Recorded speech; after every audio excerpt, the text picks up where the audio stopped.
I'll be 90 in a few days. Congratulations. And George, 93. Yesterday, December 7th, 1941, a date which will live in infamy. Yes, I do. I was upstairs in my bedroom. We lived in Eliington, a big house there. And I heard that on the radio. And I remember just running down the stairs and saying to my mother, "We're at war, we're at war." And she said, "Yes." And I had, my dad had been in World War I. And I had always said to my mother, "We won't ever be in war, will we?" And she said, "I don't know." And my dad always said, right about that time, he said, "It'll be the Japanese that we fight." And that was before war had been declared. And of course it was. I remember thinking, how did my dad know that? It's going to be the Japanese that did it to us.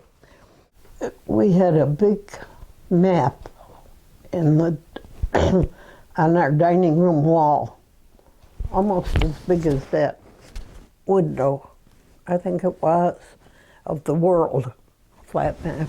And we had little red thumbtacks like, and we would listen to the news at night. We had a Atwater Kent radio, a little flat thing with a speaker.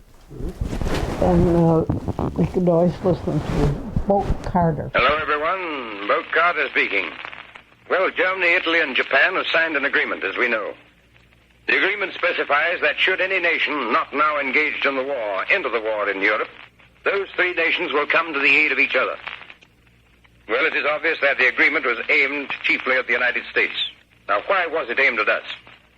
For no other reason than perhaps the policy of consistent and persistent meddling in European power politics that has been followed by the administration in Washington. But the day after the pact was announced, Assistant Secretary of State Sumner Welles, speaking in Cleveland, declared as follows: "The United States is ready," end quotation. Well, I don't believe that a more provocative nor untrue statement could possibly be made by an authority of our government. The statement, "We are ready," carries, after all, the implication of a challenge. To whom? About what? Who has declared that we are to be invaded? Who has fired on U.S. ships? And then the statement also implies that we are prepared for war.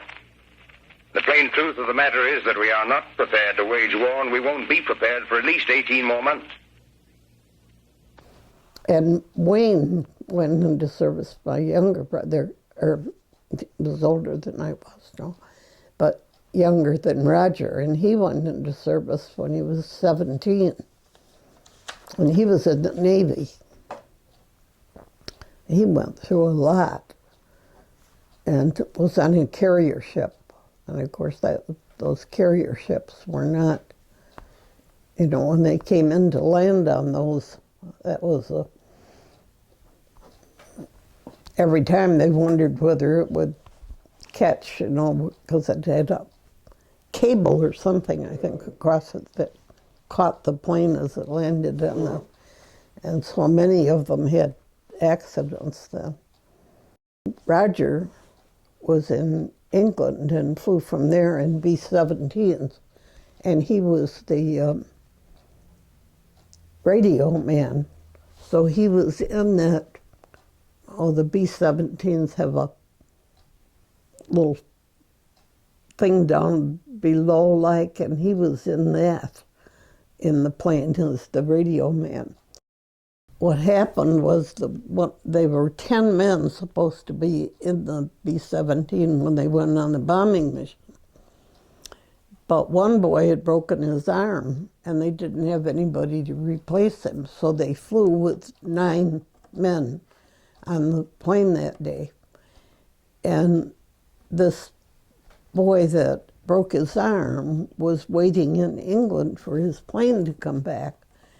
And when it didn't come back, he knew that it had gone down, and he went to the other planes and found out that 9 chutes had opened from the plane. The ones that had been notified that their sons were missing in action. And so for a while we thought that he might be a prisoner. And then we got word that he had been killed. And she wrote to Mother and told her that that 6 of them had survived, but the Germans had taken them prisoners. And they had put 2 in one prison, 2 in another, 2 in another, so that they wouldn't be together. Well, after the war was over, 2 or 3 of the boys that had been prisoners wrote to my mother. And I have a letter upstairs that one of them wrote telling her about their prison time. And he said they came to them and told them that Roger was dead on the ground, that they found him, and that the other 2 boys had tried to run away, so they had shot them. When they got hit, Roger was hit directly in the face, but he still locked up the radio that he had so that the Germans couldn't get in contact using that radio. And he had said to Roger, "Can you pull your own parachute cord?" And Roger told him he could, and he said, "Well, I'm going to wait until you go out, and then I'll jump, and if you can't pull it, I'll be able to help you. We'll go." But he said Roger did pull his own chute, but he told Mother he was sure that he would have been dead by the time he reached ground, and that's what the Germans said that he was. They cut his high school ring off from his finger. It had his initials in Eliington High School on it. And his watch that Mom and Dad had given him for graduation was a Bulova. And they sent those back. And Roger was buried in Margrad, Holland. And Mother was going to have his body left there. But later she found out, they wrote to her, because she had written to the postmaster there, and she found out that they were going to have to move some of the graves, and his was one of them. So she had him brought back home, and he was buried in Eliington. And December 5th of 1948. What's the reaction at home when all of this news is coming? One, your brother's MIA, and then you get this word. What was the reaction?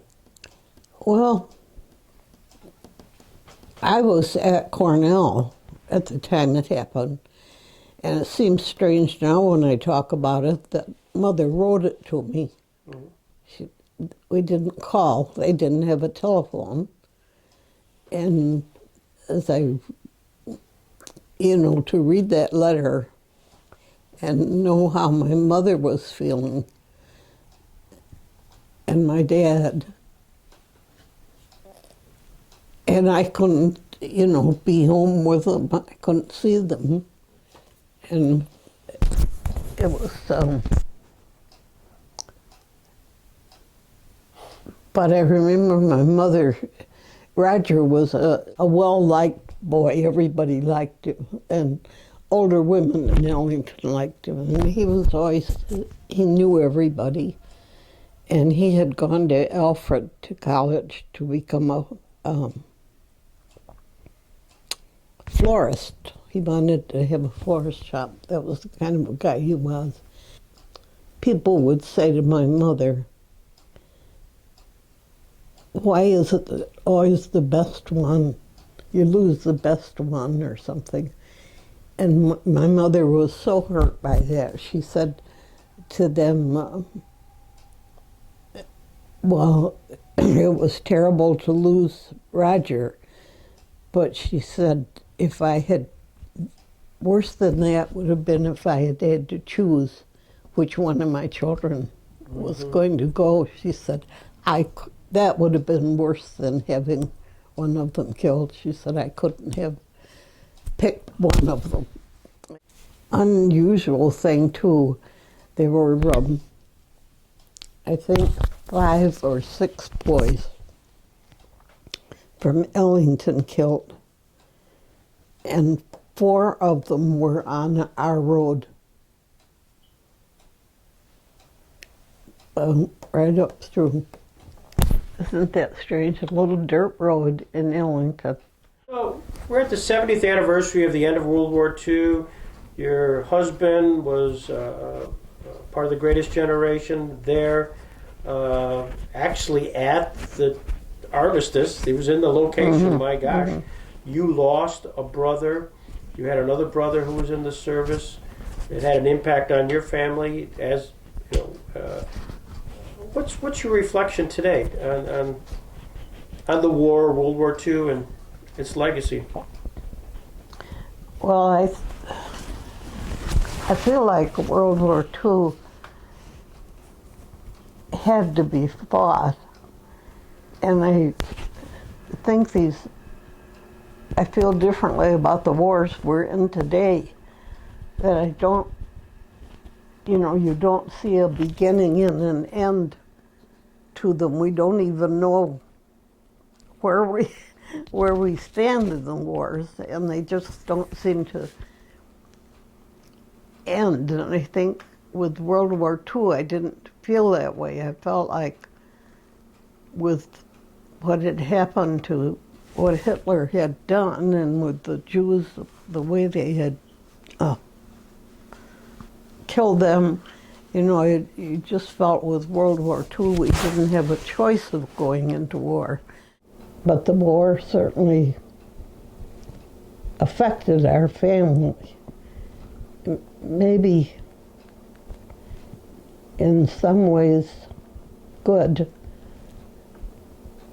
in that I think we all felt closer to each other from that time on. And that was one thing that worried my dad, that he would say to my mother, I wonder if Roger knew I loved him, because never did we say, I love you, like people do today. And Mother said, yes, she knew that he did.